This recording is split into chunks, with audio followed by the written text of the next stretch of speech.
Well, good evening. Welcome to another episode, Let the Truth Be Told. My name is Sean Williams, and I thank the Lord for Jason and Urbana Public Access Television to be able to let us be able to record another episode of Let the Truth Be Told. So I thank the Lord for everybody that listen to us and say, Sean, I watch your program every Sunday night. I thank the Lord for you guys and you being able to be inside the viewing audience tonight and viewing this program. I thank the Lord for our last program with Pastor Vince Elam with the segment, or is the King's Dream still alive? And with that being said, I got a lot of calls on that. Is the King's dream still alive? And as it mentioned to Dr. Martin Luther King and his dream, I Have a Dream speech has been a very historical speech. And I thank the Lord for his speech and his inspiration in his life. And so as we went into detail and talked about Dr. King and his dream, and is that achievable in this day and age? And so as me and Vince, Pastor Elam, dialogue back and forth, we came up with a bunch of different scenarios, a bunch of different things and views, the way we seen his dream unfolding in today's society.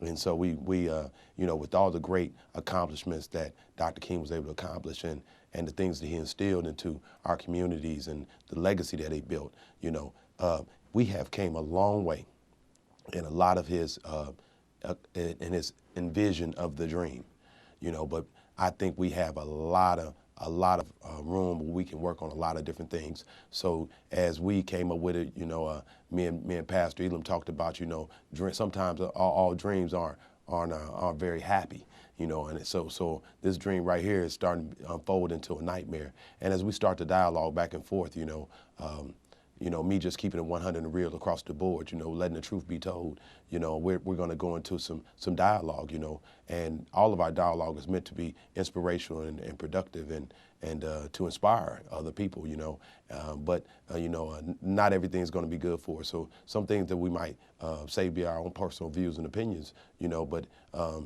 but we're always trying to be productive in the things that we say and to communicate back and forth to our television audience. So as we talk about the dream, it's not it's not looking very clear to us right now.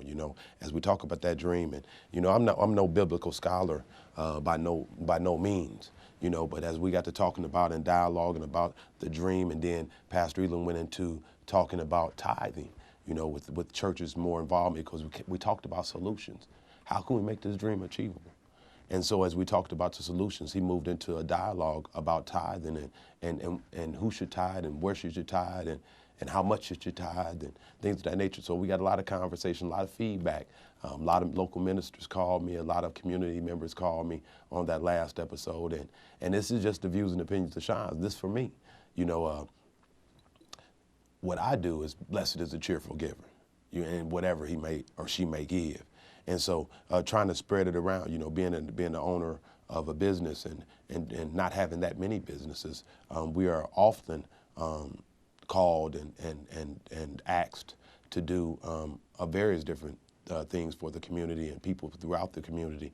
And, and we always try to provide services wherever we can, but it comes with its challenges along with that. But I think that you should be able to give whatever your heart desires to whatever charity you desire, because it's a lot of different areas that need to be fulfilled, and thinking about that, I'm thinking about a young Latino guy with the boxing gym over in Champaign, and he reaches out to a lot of young men, and a lot of the young men might not even have money, but because he has a heart, he reaches out. He reaches out to every single young man and give them the opportunity to have a dream of becoming a boxer.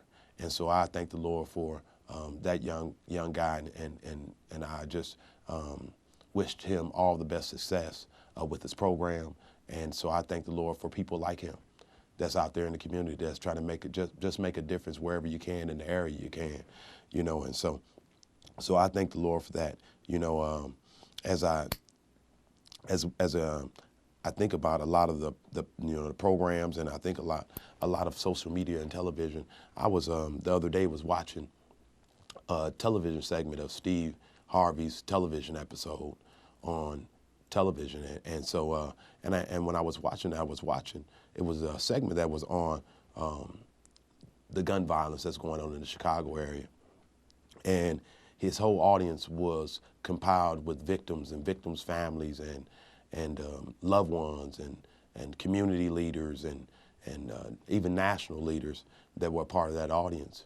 And just to see, it was just a tearful episode, just a sad thing to see where we have came with Dr. Martin Luther King's dream in a city like Chicago. And you know I'm telling the truth. You know, almost in every city where there is a Dr. Martin Luther King Boulevard, a Dr. Martin Luther King Street, you know, Drive, it's always some type of violence that's going on in there. And this being Black History Month, you know, I mean, you know, it frustrates me sometimes because I just want to see this thing turn around and get cleaned up.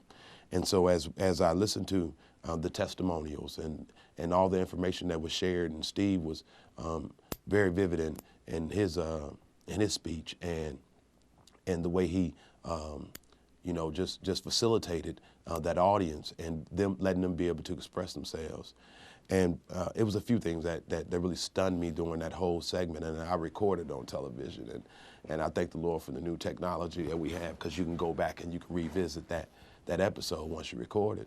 And so as I went back over it and I watched what some of the people said and seen some of the things that happened, I watched a gang member, and that he knew one of the victims' moms that was in the audience, and she lost not only her husband to gun violence, she lost a son to gun violence, and then she tried to save her last son, and he ended up looking up to this young gang member that was a gang leader, was looking up to him, and eventually his life was snuffed out. And listening to that mom's testimony, she said that I work with my son. I tried to work with my son. My son was a good kid and he was in the right place.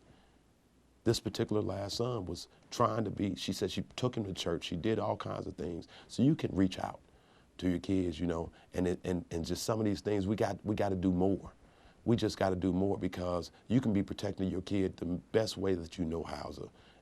You know, and it's just the society that we have developed is just such tough terrain, you know, for someone to grow up in some of these communities. And a community like Chicago with Father Pfleger saying that there's more shootings that have happened in Chicago from January to right now in February that have happened all back in some of the early 90s. And it's just a tragical situation. It's just tragical, you know. And listen to some of those guys talk, you know. I mean, we're going all around the situations, all around what the real issues are. We want to discuss them, but it seems like nobody's coming up with any sound solutions. And I thank the Lord for people like Father Pfleger, that's from a Catholic church. He's from a Catholic church in Chicago, and he's reached out and he's vowed out, and a Caucasian man reaching out to African American communities by the masses to try to reach out and try to help. And I thank the Lord for people with that type of spirit. And so when I think of back up top, when we talked about tithing and things of that nature, I think that's great too. Tithing, giving your money is one thing, but what people need is your time, for you to be a listening ear.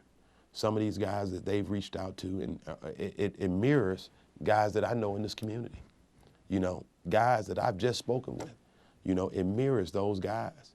And so when you're trying to get them to change and turn around from their wicked ways and be able to get onto a path of righteousness, is what we'll say, or some positive, productive citizenship, you know, you got to be able to give them something, you know, because they're going to go back to what they know. And as one of the young men and one of the young gang leaders said, he said, man, you know, Father Pfleger, we vowed to follow him and to help him try to correct the wrongs and the ills that are going on in the community. He said, but he only has the summer youth program or summer job program, you know, and so he can only do so much, you know. But just think if we all worked collectively, you know, putting our denominations aside, putting all our denominations aside, all of our views about, you know, who's going to make it to the kingdom, and try to help out with the kingdom that we're in right now. And so it's so stressful, it's frustrating. And I understand the frustration that go on with a lot of people. I mean, because it just seems like a monkey on your back when you got a felony, and that felony continues to haunt you day after day. You know, I mean, you got temporary services, you know, telling you to come back in 7 years, you know, and you're trying to get back on the right track.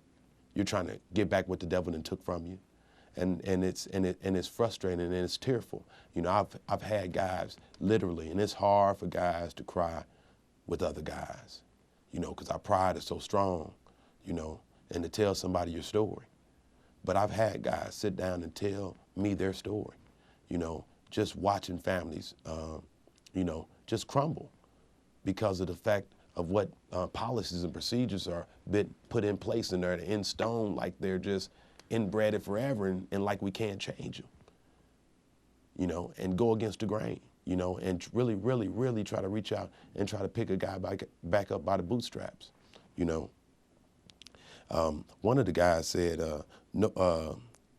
said everybody wants to hear the truth, but nobody wants to be honest.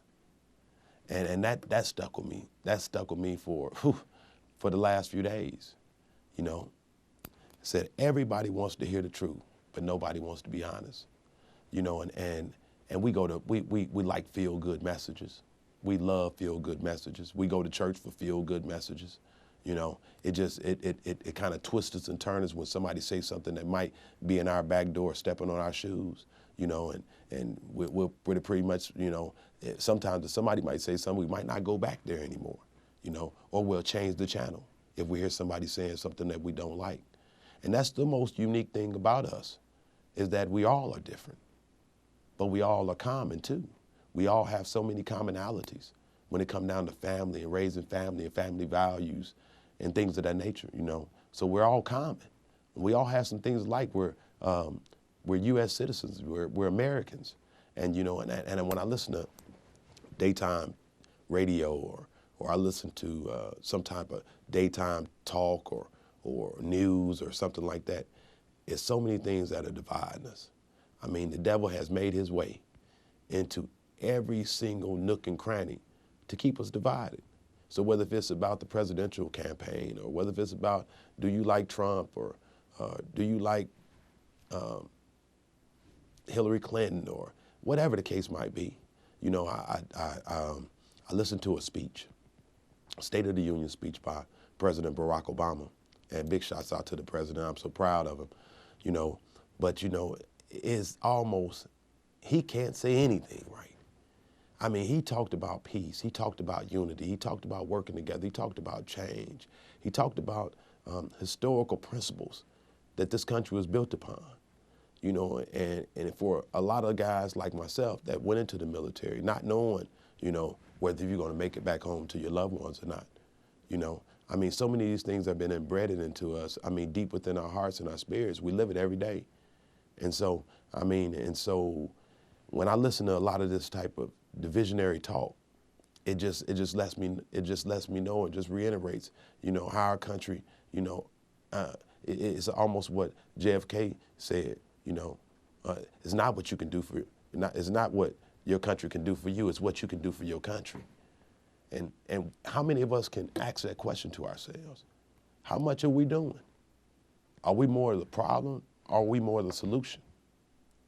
Are we more on the side of being problematic every day, argumentative every day, negative every day, destroying lives every day, you know, just being real cruel people, you know? I mean, and what I label that, you know, we say it nationally, terrorist, but, you know, sometimes we got family terrorists within the family. We got community terrorists just within the community, just destroying communities. You know, people that's in people's lives just there to destroy them. Don't want to see you be picked up. Want to see you be successful. Don't want to see you smiling. Used to be a song called Smiling Faces. Smiling Faces. That's why I love a lot of the older songs, the songs from the 60s and the 70s. You know, just were inspirational songs, just uplifting songs. You know, some made you think, some made you cry. You know, and some just made you be proud just to be an American, just proud to be in the land of the free, the home of the brave, you know. And so, and And a lot of times what you got to do, and what I do sometimes, is try to put a force field around myself. You know, let things bounce off and keep it moving, you know, because a lot of it become a weight on you. And especially when we're doing a lot of this stuff with community things, you know, it's just when we're doing a lot of community stuff, it becomes a weight on you, you know, and especially when you're trying to run your own business and you're trying to keep up with the day-to-day struggles of that, and you're trying to, you know, be responsible for your family, you know, it could be a lot of added stress and frustration. And so what that placed in me to entitle this program is me, oh Lord, standing in need of prayer. So sometimes it's me, oh Lord, standing in the need of prayer. Sometimes it's me, oh Lord, standing in the need of my community, standing in the need of my country. But it always go back to prayer. And I so hated that that's one of the things that was taken out of the schools to get us started, to get our day started. One thing that we can all stand on and hold a unified prayer. You know, to just ask God to just help us and guide us and lead us. You know, even before we start this television program, you know, we always sit down with either me or me with a guest, and we'll lead the prayer and we'll say, let the words of our mouth, meditation of our heart be accepted on thy sight, O Lord, my strength and my redeemer. And that should be a common prayer, but what we start our day out like. You know, Lord, let this day be productive. Let me say something positive. Keep me shielded. Keep me protected. You know, because in today's society, you don't know if you're going to leave your house and come back to your house safe. You don't even know if you're going to have a house to come back to. Because the devil is definitely out there to kill, steal, and destroy. You know, and it's just a sad thing. And I get so, you know, I get so hurt to just see the mindset of our young people, you know, and the things that's going on. But our young people are getting it from our old people because they hurt people just hurting other people. And it's just a trickle down effect, you know, and I don't blame anybody else from anywhere else or any other race about what's going on with African-American people. I don't. I keep it 100 across the board, you know. And so that's Sean, that's my views, that's my opinion. You know, it's a lot of things that we can do to help us. I always said we got a lot of resources in our own community. We're resource rich in our communities, but we got to pull them together. Like our forefathers and foreparents did. They pulled together because they knew we were better together than we were working off by island by ourselves. But as our communities start to be work on the island by ourselves, we're getting the results that we're getting because that's what the norm is. You know, I was at a community coalition meeting on last week, and sitting in there, I was able to listen to some information that was given by Orlando Thomas from Unifor School District, alarming numbers that he gave about chronic truancy in the Champaign schools. I thank the Lord for a community coalition because we have grew in numbers. I hadn't been there in a while, just being busy with my everyday hustle and bustle. But going back to those meetings, I see how we have grew. And I thank the Lord for everybody, every organization that's a part of that group that's continued to vow to help the city of Champaign, city of Urbana, you know, deal with the different ills that's going on with our community, be able to get into a think tank setting and to be able to be problem solvers. So I thank the Lord for everybody that take their time out of their day to make it to those meetings. And I thank the Lord for Tracy Parsons and the city of Champaign for keeping that going because our community definitely needs it. You know, but listen to those statistics from the school district and Urbana School mirrored some of those same numbers that I'm going to tell you about. And Rantoul School District was at the table on this particular meeting, and they just didn't have their numbers, but I can almost assure that their numbers mirror what Urbana numbers are. But this one of the statistics said is 531 chronic truant kids that are going to Unifor School or not going to Unifor School. 531. So those are alarming numbers, you know, of kids not being able to, not feeling a need, a thirst for education. you know, it just behooves me because, I mean, that was our life back then. We would get up early in the morning or even sometimes the night before, iron our clothes out, you know, get ready for school, get inspired, you know. If we had some homework, we'll work on our homework. Some of us had to do catch-up homework. I always had to do catch-up homework, do an extra book report, but we were getting it done. I mean, to be distant gave up at the age of 10, 11, 12, 13, 14, 15 years old and just say, this ain't for me, or I don't see what use this is, or no parental guidance to just guide me into a direction, to just give up. I just cannot fathom that, you know, to just give up at such an early age, and life has just begun. And so, so when I listened to those numbers, and then 184 of those Unit 4, the 531 children, 184 of them were kids that was in the 5th grade and under. And I'm sitting in the room and I'm listening to these numbers, and a majority of these kids, African-American kids, that when they gave the demographics, and I'm almost, you know, like, do we even care? I mean, do we even care? With the numbers like this going up and nobody's, I mean, when you care about something, you say something about something. You do something about something. You change something. You know, you stand up, you can't rest, you know.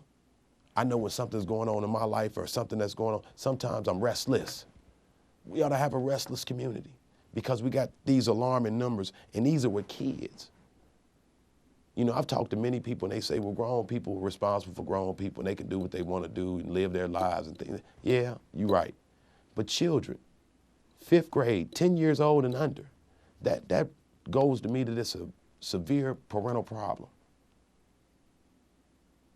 Severe parental problem. And we see it, I used to always say, where is the truancy officers at?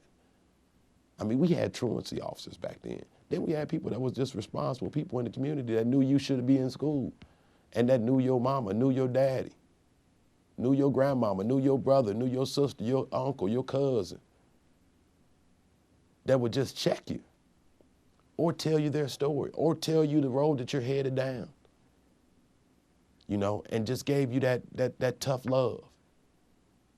You know, a lot of times we just letting our folks just do what they want to do. Man, that just hurts me, you know, and it's alarming numbers, and it's leaving our young people just decide and just make decisions on their own. So I'm in the 5th grade. I don't got to go to school. I'm just coming in when I want to come in, you know, doing what I want to do, making the court system over here in Atlanta just frustrated, just super frustrated with dealing with a lot of our troubled teens. But like I said, you know, I mean, hurt people hurt people. You know, we're not getting to the bottom of the solutions of the people that created them. So it's now it's just a revolving cycle. I was looking at mugshots the other day at a relative, and not only he in satellite jail, but his son in the satellite jail. And it looked like they might be bunkies, cellies, whatever you might call it. And that just, come on now. We got to change this, you know. And so as we talked about solutions, because one of my things is always solutions. I hate to go to the meeting just to be going to the meeting to say I went to a meeting. So I want to know what solutions we got. And so when I asked Verdell, what kind of role could the community play in trying to decrease these numbers, these chronic truant numbers? What could we do? And he put it back into the laps of community leaders, churches, being more involved, regurgitating a message that was going to be positive to try to make these parents and grandparents and uncles and aunts and everybody be more responsible for their young people. And I do believe that solutions start there. You know, the solutions start right there, because in any type of historical moment that African American people been into, the main place that always was a support mechanism was the church. But as this young guy just said, that was one of the ex-gang leaders. He's up in Chicago where there are hundreds and hundreds of churches in crumbling communities. He said, everybody wants to hear the truth, but don't nobody want to be honest. Everybody want to hear the truth, but don't nobody want to be honest. We got to start being real with ourselves. I mean, the numbers, people, I heard somebody say, people lie, but numbers don't lie. You know, and so these numbers, these men and women that's working with young people every day, they're not lying. They're telling the truth. You know, the different truancy officers, Pastor Parks, Verdell Jones, other people that's inside the schools, they're not coming up with some fabrication about these young people. And the sad part about it is that these are the young people that's going to be in alignment to, that's not going to be able to read, or not going to be able to be fundamental in trying to assist their family that they're going to create, so we can stop this cycle. You know, they're going to be the ones that's going to be the outcast of the community, failures, prison system, ones that catch the next felony, you know, convictions. You know, the ones that's going to be in line trying to get the permanent job, going through a temporary service. And one of my buddies the other day said, man, they didn't want a temporary service, he called it, he said not a temp service, a pimp service. That's what he called it. Because, I mean, if a guy's on the job for 90 days, and some of these policies that we put in place are just ridiculous, policies for a guy that's trying to change, a guy that's got a willing mind and an able body. He's willing mind and able body, you know, and to not give him the opportunity. Be on somebody's job, you go through a temporary service and be there for 90 days, working as a temp, and then when the full-time job comes available, then the guy don't even qualify for the full-time job because of his background. But as a temp, at working for the temp agents, you was able to work there because of liability reasons. It just don't shake with me.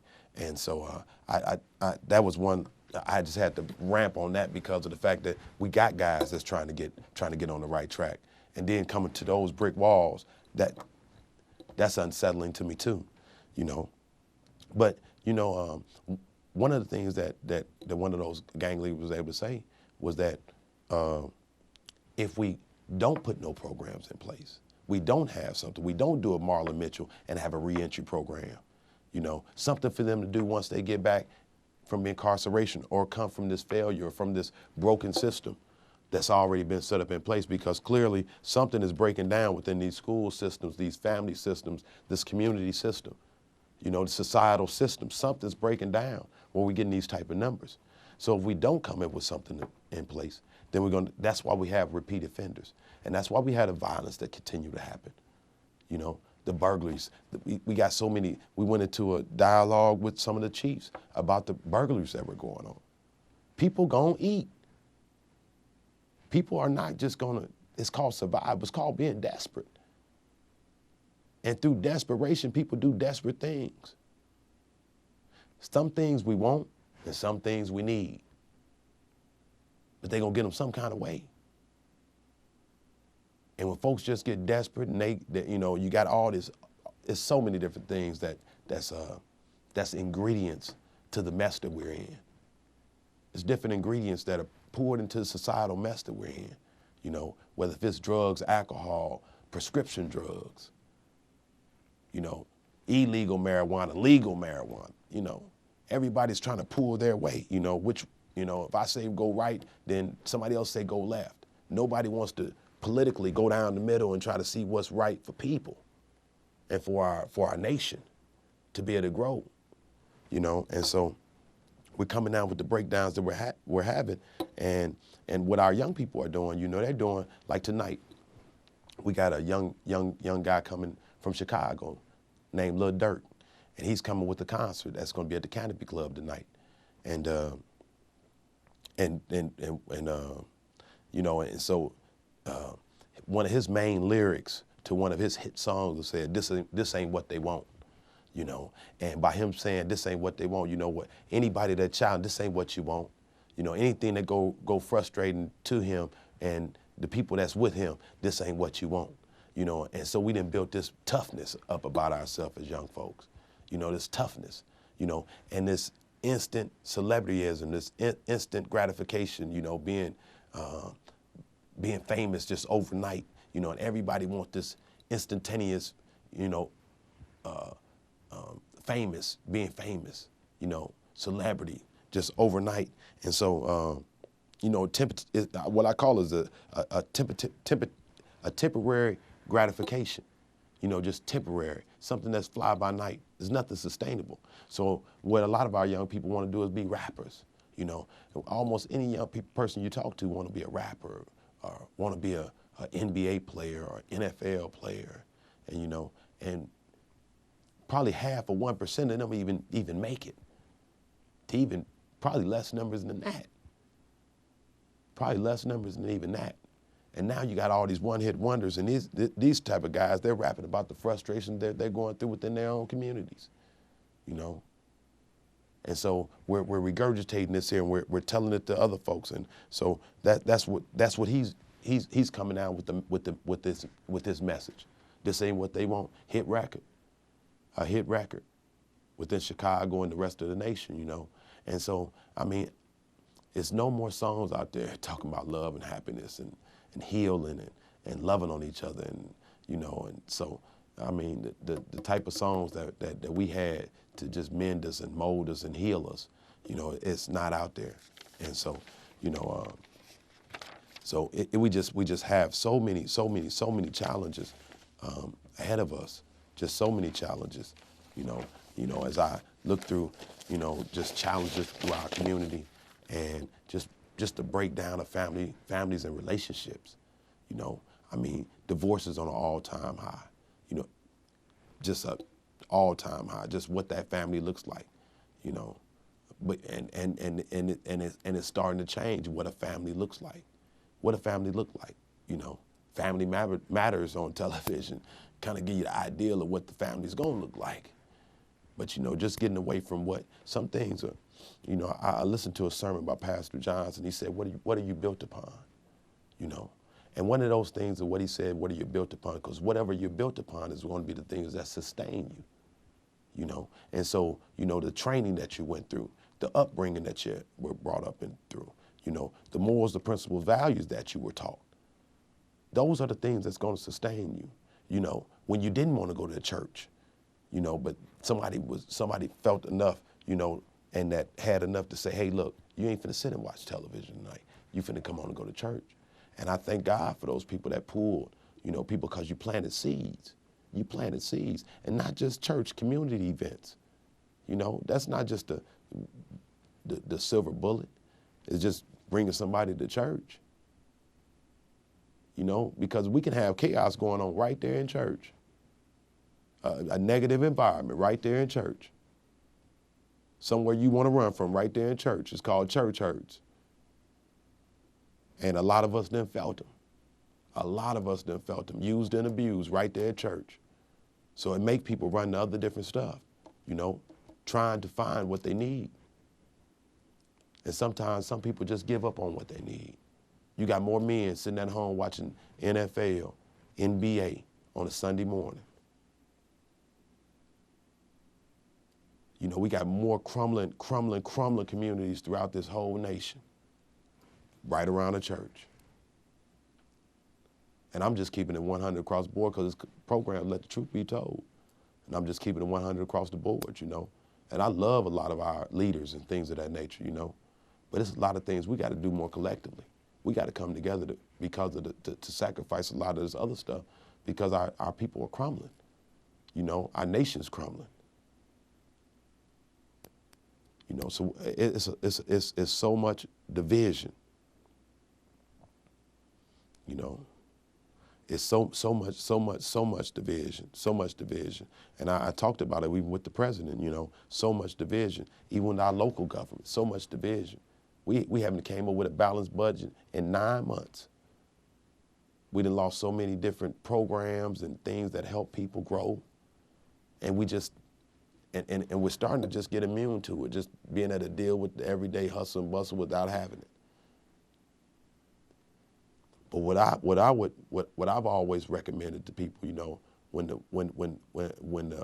it starts to get tough, you just got to get tougher, and keep on coming up with the solutions, and then reach back and says, "Me, oh Lord, standing in need of prayer. I'm right back at you, Lord. Need you right here." And then focus in on you, zoom in on you, zoom in on your family. You know, so many of us stay in so many other people's business that we can't take care of our own business. And then some of us ain't even got no business. So that's what our young folks learn. You ain't got no business, then they start to create no business. Just a life of havoc, frustration, terrorists within the family, terrorists within the community. And that's how it goes. You know, just destroying each other. And we got to be able to build each other up. Got to say some positive stuff, but then call a spade when it's a spade. I listened to a young lady tell me, "Oh, my kids, I got good kids. I got good kids." Well, on paper, your kids don't look that good. So I'm sorry to tell you, sis, but they don't look that good. You know, and I would one of the first ones to stand up for her sons. You know, but then just the audio and the video just wasn't matching up. And then we got to tell you, man, you're not being a good kid. But we got to stop being soft on it and then just saying, well, we gonna let it work itself out. You know, stop disabling people and being an enabler of people just getting on their own path and doing their own thing and getting what they need, because sometimes we got to go through the wilderness. You got to be able to let people go through the wilderness sometimes. You know, young man I was just talking with, you know, he went through a struggle with going through a divorce, you know, but he told me today, he said, man, I had to go through what I had to go through because it brought me back to prayer. It brought me back to me, oh Lord, standing in the need of prayer, because I had to go through it. Yeah, Sean, it wasn't good. It wasn't feel good. You know, I got humiliated. I was embarrassed. You know, some of my loved ones turned their back on me. You know, he went through a tough place. But I mean, just the victory that he has today, because he had to go through that toughness to build him back up. You know, I thank the Lord for my brother Joe, because he done had his own struggles. And I thank the Lord for his future success. You know, and I look up to my brother Joe, and when he was going through his struggle, you know, when people were going against him and his health was going against him, and, you know, and him just trying to build himself back up. And he said, bro, he said, I had to kill myself so I can live again. I'm gonna say that again. He said, I had to kill myself so I can live again. You know, if it was a computer, you would wipe the memory clean and start back over. You know, wipe all the old data out, start back over. You know, and sometimes we just got to push the restart on our lives, the restart button. You know, let me push. Back in the day, we used to have games that had restart on it. You could push restart, you know, and start it all over again. A lot of celebrities call it reinvent yourself. You know, and a lot of times we got to reinvent ourselves, restart again, even as a young person. You know, even as a young person, even that person that's chronic truant. Well, let me start some better behavior. When this new semester starts, let me start some better behavior. The mom and dad, when this new semester starts, let me start some better behavior. Let me go check on my kids and not wait for napping day one time out the year and then post all these selfies on Facebook that you wouldn't been responsible at napping day. Every day napping day, National Parent Involvement Day.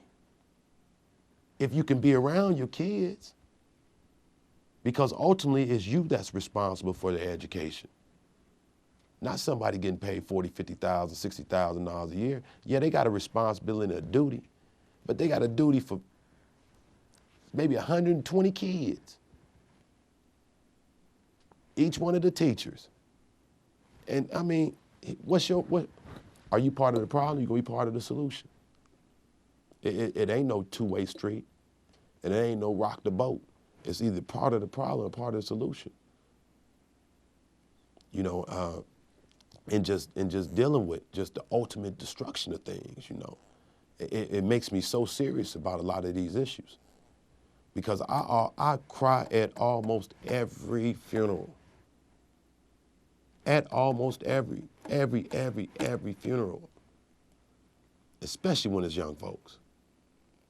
Especially when it's young folks that got their life, you know, snatched away at an early age, snuffed out, you know, just by a reckless lifestyle, a condoned lifestyle. You know, nobody in place, nobody to go over to the park and check on you, you know, nobody to be, you know, a close friend to mom to say, hey, you need to do this. Nobody reaching out to really trying to reach out to discomfort themselves, to go find a mentor, to go find a male role model, you know, to break away from the television segment, to go really just set into a program. There's programs out there. You got to come out your comfort zone and find the programs that's out there. Really feel it important. The future of your young person important, the future of your old person important, you know, researching the information out there. You can almost Google anything. And with this, with people that, you know, when we had, sitting in Black History Month, right now in February, Black History Month, the amount of sacrifice, the amount of being aggressive and eager to try to learn something that our seniors that were back in the 60s and the 70s and the struggles in the 40s and the 30s, the struggles that they had, but not being able to have education that was at the tip of their fingers. But then they would risk their lives just to go and try to get a little something to put in their brain, to be able to go back and just be able to read to a family and show that they can read, to be able to help themselves out. We got that opportunity all in front of us. You know, but a lot of times we're chronic truant. We're absent. So when we talk about community meetings or community involvement, we chronic truant. So when we get down to talking about community issues and bettering policing and police beatings and things of that nature, we chronic truant. We got so many other things on the table. We got so many other things that are important. That's really not important until you get into a situation where you need some assistance. Then it becomes a problem. But how many times were you either part of the problem or part of the solution? Chronic truant. You know, and it brings me right back to all of us, oh Lord, standing in the need of prayer, because it just won't become one person's problem, become a community problem. Next thing you know, you're national. You know, thank God that we just had some national publicity on the recent issue that went on with the officer for Champaign with the arbitration. You know, city leaders, I thank the Lord for City Manager Dorothy David and all the other city leaders and that have, and the Chief of Police, Chief Anthony Cobb, for going against arbitration, to going against the grain, trying to do something different, to really be what I've always said, this community is a leadership community. This community is a blueprint community to be able to show other communities how to be successful, how to get from out of the wilderness, how to get from out of a rut. And I thank the Lord for leaders being able to see what they got. I always say a lot of times our community leaders, or communities, organizations, a lot of our churches and things of that nature are like wizards with a wand that don't know what to do with it. We in one of the best kept secrets in the country, and that's the University of Illinois, with so much education, so much knowledge, so many resources, so many past alumnus that want to reach back, you know, to this community. But we got to be willing to make it happen. We got to be willing to go against the grain. We got to be able to get a little bit uncomfortable and try something different to get a different result. I mean, because, you know, just like things are happening in Chicago, when I was in the military, they said stuff start uphill and roll downhill. So it start up top. You know, the streets are wicked and distable and discomforting because all the other organizations and people that's supposed to be on the right path and the righteousness of God, we dysfunctional. So that's what got this, it trickles downhill, it rolls downhill. So dysfunctionality just start to roll downhill. And it trickles all the way down to the streets. So then you got guys like Lil Durk, frustrated. But he the leader. He the leader. He the one got the mic. Everybody listening to him. So now he leading everybody off the bridge. You got Lil Wayne and all these other national rappers leading everybody off the bridge. Nobody want, what my buddy say, he said everybody wants to hear the truth, but nobody want to be honest. Everybody want to hear the truth, but don't nobody want to be honest. Gotta be, one person you can't never fool is yourself. You can trick everybody else in the world. You can try to trick everybody else in the world, but you can't trick yourself. You know? And so just being real to yourself, being honest to yourself, you know, and really just testing yourself, you know, setting a goal. I was telling some of my young people, I said, man, I already know what my day's supposed to look like the day before I start my day. You should have a plan. You shouldn't just wake up into a frivolous morning and whatever happens is whatever happens. That ain't what your day's supposed to consist of. I mean, you should have a place that you're supposed to go, some people you're supposed to be seeing, some reaching some of the goals, reaching out, trying to have some type of goals in mind, some type of purpose in mind that you're trying to achieve. And I'm not saying I'm the best person out there, none of that.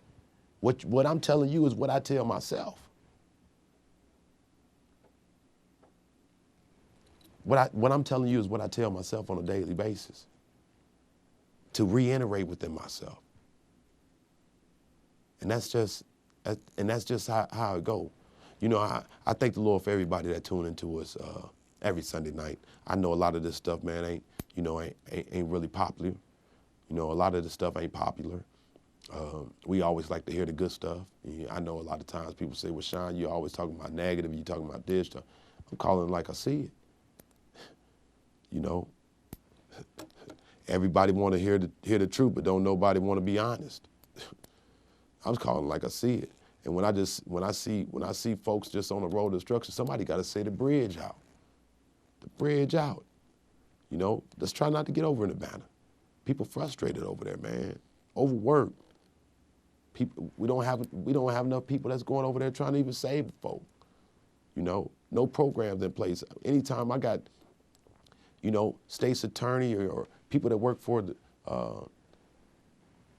law firms reaching out to me saying the caseload is heavy and is it any way that you can probably help me with 3 or 4 of these kids over here, or, you know, this and that and this.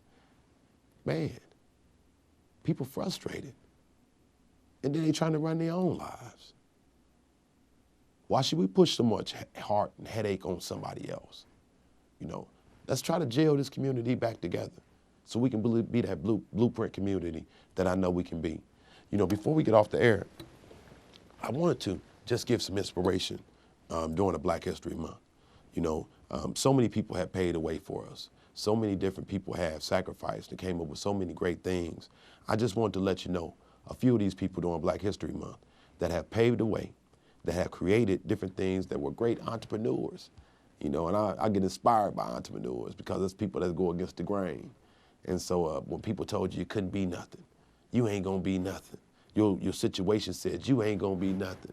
You know, your environment said you ain't gonna be nothing. And then you still went on ahead and did what you're supposed to do and made it. And that's called faithfulness. That's called faithfulness. And so, you know, we got people that came up with black inventors, and this is in honor of Black History Month, and this is just about black inventors. And we had so many African-American people that were so creative. We're creative to this day, but you got to know your purpose.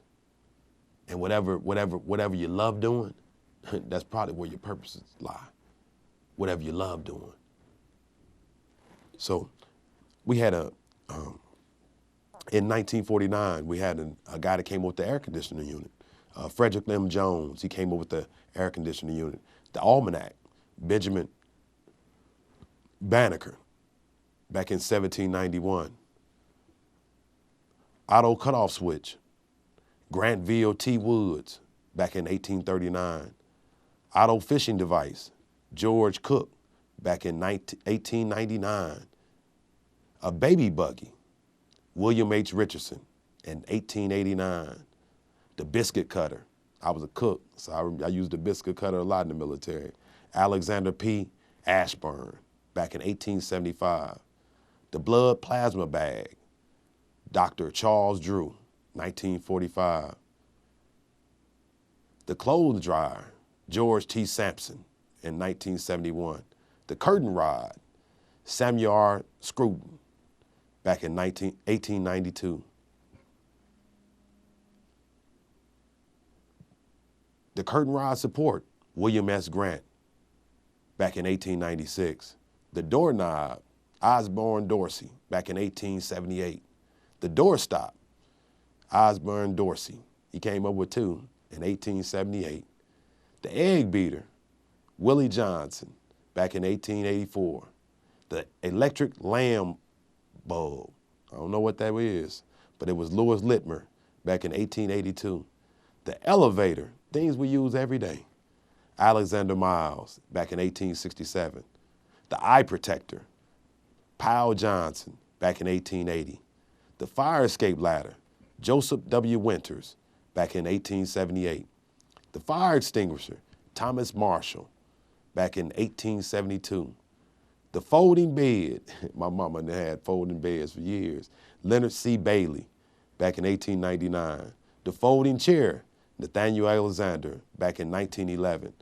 The fountain pen, Walter B. Purvis, back in 1890. The gas mask, Garrett Morgan, in 1914. The golf tee, George T. Grant, back in 1899. The guitar, Robert F. Fleming Jr., back in 1886. The hairbrush, Linda O. Newman, back in 1883. The hand stamp, Robert B. Purvis, back in 1883. The ice cream scoop, Alfred Crail, back in 1897. The insect destroyer gun, Albert C. Richardson, 1899. The ironing board, Sarah Boone, in 1887. The keychain, Frederick J. Luton, in 1894. The lantern, Michael C. Harvey, in 1884. And it goes on and on, the list goes on and on, to the shampoo or the tricycle, the phone transmitter. And I said all these names just to say this in closing. We can do whatever we want to do. Just put your mind to something positive. Positive and productive. Stay around positive people. If you become the sharpest person in your circle, my nephew Jamar said, find a new circle. So feed off somebody else that's more positive than you. Hang out with people more positive. You go places that are positive, something new, try something different. Go to different cities, see different ideas, get creative, and let's just make this community a much more better place. I thank the Lord for everybody that tune into me every Sunday night, to come up to me on the street and say, Sean, I watch your program every Sunday night. Thank you for watching another episode of Let the Truth Be Told. Peace.